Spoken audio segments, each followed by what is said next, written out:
लाहौर की एक भीड़ भरी मजार और एक सवाल जिसने मौत को सामने ला खड़ा किया। एक अनजान बुजुर्ग ने अचानक पूछा, तुम हिंदू हो? और सामने खड़ा था भारत का सबसे खतरनाक जासूस अजीत डोभाल।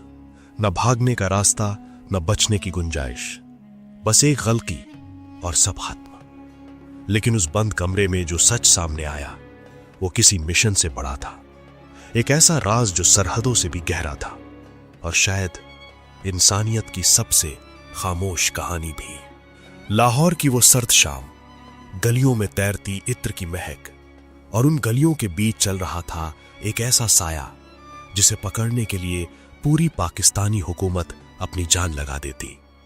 लेकिन उस साये की आंखों में डर नहीं था, बल्कि एक गहरी खामोशी थी। भारतीय खुफिया एजेंसी के एक जांबाज अफसर, जिन्हें आज दुनिया अजीत डोभाल के नाम से जानती है, उस वक्त पाकिस्तान की जमीन पर एक बिल्कुल अलग पहचान के साथ जी रहे थे। उनकी वेशभूषा, उनकी बोली, उनका रहन सहन, सब कुछ एक आम पाकिस्तानी जैसा था। लेकिन जासूसी की दुनिया में एक पुरानी कहावत है, आप अपनी पहचान तो बदल सकते हैं, मगर अपने अतीत के निशानों को मिटाना इतना आसान नहीं होता। ये वो दौर था जब भारत और पाकिस्तान के बीच तनाव अपने चरम पर था। खुफिया एजेंसियां एक दूसरे की हर हरकत पर नजर रखती थीं। आईएसआई के जाल हर गली, हर चौराहे पर बिछे हुए थे। ऐसे माहौल में किसी दुश्मन मुल्क का जासूस वहां रहकर काम करे, ये ना सिर्फ हिम्मत की बात थी, बल्कि ये किसी चमत्कार से कम नहीं था। डोभाल ने महीनों तक लाहौर में एक आम पाकिस्तानी की तरह जिंदगी जी। उन्होंने वहां की भाषा, वहां का लहजा, वहां के रीति रिवाज, सब कुछ इस कदर आत्मसात कर लिया था कि कोई भी उन्हें पहचान न पाए। एक जासूस की सबसे बड़ी ताकत यही होती है, वो भीड़ में खो जाने की कला। उस दिन डोभाल लाहौर की एक मशहूर औलिया की मजार की तरफ बढ़ रहे थे। मजार पर हजारों की भीड़ थी, जायरीन अपनी दुआएं लेकर आ रहे थे। डोभाल भी उसी भीड़ का हिस्सा बनकर वहां से गुजर रहे थे, क्योंकि एक जासूस के लिए भीड़ ही उसका सबसे बड़ा कवच होती है। वो एक मुस्लिम शख्स की वेशभूषा में थे। मजार की रौनक, वहां का आध्यात्मिक माहौल, सब कुछ शांत लग रहा था। लेकिन डोभाल की नजरें कभी नहीं रुकती थी। हर हरकत, हर चेहरा, हर संदिग्ध हलचल, सब कुछ उनकी पार की नजरों के दायरे में था। तभी मजार के एक कोने में बैठे एक बुजुर्ग की नजर उन पर पड़ी। लंबी सफेद दाढ़ी, चेहरे पर तजुर्बे की झुर्रियां और आंखों में एक ऐसी चमक जो रूह तक झांक ले। उस बुजुर्ग ने डोभाल को पास बुलाया। उस वक्त डोभाल को अंदाजा भी नहीं था कि अगले चंद मिनट उनकी जिंदगी के सबसे कठिन और खतरनाक पल होने वाले हैं। उस बुजुर्ग ने बिना किसी भूमिका के सीधा सवाल किया, तुम हिंदू हो? यह सवाल किसी धमाके से कम नहीं था। पाकिस्तान की सरजमीन पर एक खुफिया मिशन के दौरान एक अनजान शख्स का आपसे आपकी असली पहचान पूछ लेना, यह मौत को सामने देखने जैसा था। डोभाल ने तुरंत अपने चेहरे के भावों को काबू में किया। एक पल की भी झिझक उनकी जान ले सकती थी। उन्होंने पूरी मजबूती और आत्मविश्वास के साथ जवाब दिया, नहीं, मैं हिंदू नहीं हूं। लेकिन वो बुजुर्ग हार मानने वालों में नहीं थे। उन्होंने डोभाल को अपने साथ चलने का इशारा किया। संदेह और अनिश्चितता के उस माहौल में डोभाल उनके पीछे चल पड़े।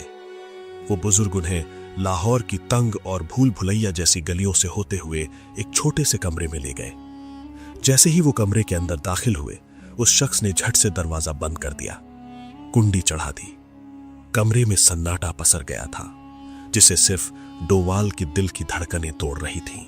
उस बुजुर्ग ने डोभाल की आंखों में आंखें डालकर फिर वही बात दोहराई, देखो, तुम हिंदू हो। डोभाल ने पूछा, क्यों ऐसा कह रहे हैं आप? उस शख्स ने डोभाल के कानों की तरफ इशारा किया, तुम्हारे कान छिदे हुए हैं। डोभाल के जहन में बिजली की तरह एक पुरानी याद कौंध गई।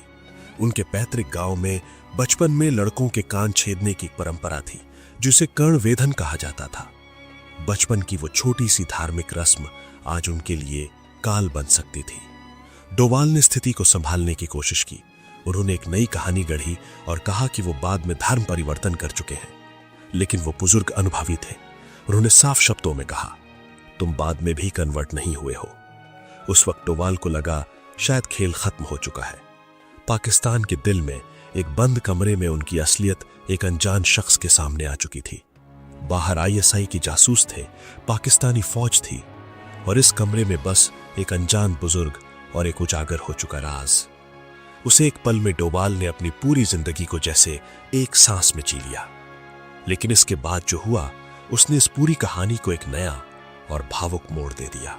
उस बुजुर्ग ने डोभाल को सलाह दी, इन छेदों की प्लास्टिक सर्जरी करवा लो, इस तरह पाकिस्तान में घूमना तुम्हारे लिए बेहद खतरनाक है। डोभाल ने वो सलाह मान ली, लेकिन सवाल यह था कि वो बुजुर्ग शोर क्यों नहीं मचाया, उसने शोर क्यों नहीं मचाया। तभी उस शख्स ने एक ऐसी सच्चाई बयान की जिसने डोभाल को अंदर तक झकझोर दिया। उस बुजुर्ग ने दबी आवाज में कहा, पता है मैंने ऐसा क्यों कहा? क्योंकि मैं भी हिंदू हूं। उन्होंने बताया कि कैसे दंगों के दौरान उनके पूरे परिवार को मार दिया गया था। वो यहां अपनी जान बचाने के लिए भेष बदल कर रह रहे थे। लाहौर के इस इलाके में वो एक सम्मानित उलेमा के तौर पर पहचाने जाते थे, मस्जिद जाते थे, लोगों को उपदेश देते थे, एक कट्टर मजहबी इंसान की तरह दिखते थे। लेकिन उनके सीने में एक हिंदू दिल धड़क रहा था। अपनी बात को साबित करने के लिए उस बुजुर्ग ने कमरे की एक अलमारी खोली। उस अंधेरी अलमारी के भीतर शिवजी और मां दुर्गा की मूर्तियां रखी हुई थी। बाहर की दुनिया उन्हें एक और इंसान समझती थी, लेकिन इस बंद कमरे के सन्नाटे में वो आज भी अपने उन देवी देवताओं की पूजा करते थे जिन्हें वो कभी छोड़ नहीं पाए थे। उन्होंने डोभाल से कहा, भारत से आने वाले लोगों को देखकर मुझे बहुत खुशी होती है, इसीलिए मैंने तुम्हें चेताया।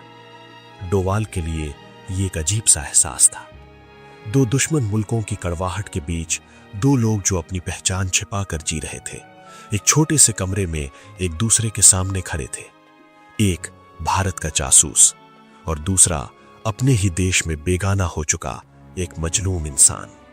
सरहदें, मजहब, सियासत, सब कुछ उसे एक पल में बेमानी लग रहा था। डोभाल के मन में उस वक्त एक गहरी इच्छा जागी कि वो कुछ कर सके, उस शख्स को वापस भारत ले जा सके। लेकिन जासूसी की दुनिया के अपने कठोर नियम होते हैं, वहां जज्बात के लिए कोई जगह नहीं होती। मिशन पहले, हमेशा। वो मुलाकात जितनी अचानक हुई थी उतनी ही खामोशी से खत्म भी हो गई। डोभाल वहां से सुरक्षित निकल आए, लेकिन वो मुलाकात उनके जीवन का एक ऐसा अध्याय बन गई जिसे वो कभी नहीं भूल पाए। वर्षों बाद जब वो देश के राष्ट्रीय सुरक्षा सलाहकार बने, तब उन्होंने इस अनकहे किस्से को दुनिया के सामने साझा किया। ये कहानी सिर्फ एक जासूस के पकड़े जाने के खतरे की नहीं है। ये कहानी है उन गुमनाम चेहरों की जो इतिहास के पन्नों के बीच कहीं खो जाते हैं, जिनका दर्द कोई नहीं जानता, जिनकी कुर्बानी का कोई हिसाब नहीं।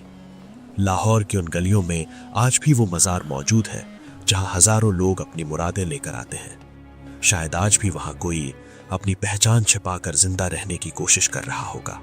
अजीत डोभाल की वो खामोश बहादुरी और उस गुमनाम बुजुर्ग का वो छोटा सा इशारा हमें याद दिलाता है कि कभी कभी जान बचाने के लिए हथियारों की नहीं, बल्कि अपनों की पहचान करने वाली एक पारखी नजर की जरूरत होती है। एक जासूस की जिंदगी में हर मोड़ पर मौत खड़ी होती है, लेकिन कभी कभी वही मौत जिंदगी का सबसे बड़ा सबक देकर चली जाती है। अजीत डोभाल पाकिस्तान की उन गलियों से बाहर निकल आए, लेकिन वो टीस आज भी कहीं ना कहीं उनके दिल में है कि वो उस शख्स के लिए कुछ कर नहीं पाए। जासूसी और वतन के लिए दी गई कुर्बानियों के बीच कुछ कहानियां ऐसी भी होती हैं जो मुकम्मल नहीं होती, बस यादों के झरोखों में एक अधूरे सच की तरह जिंदा रहती हैं। और यही वो कड़वा सच है जो एक जासूस को भीड़ में रहकर भी सबसे अलग और सबसे अकेला बढ़ा देता है। अगर ये कहानी आपके दिल को छू गई हो तो एक बार जरूर सोचिए, कितने ऐसे गुमनाम लोग होंगे जिनकी कहानी कोई नहीं जानता।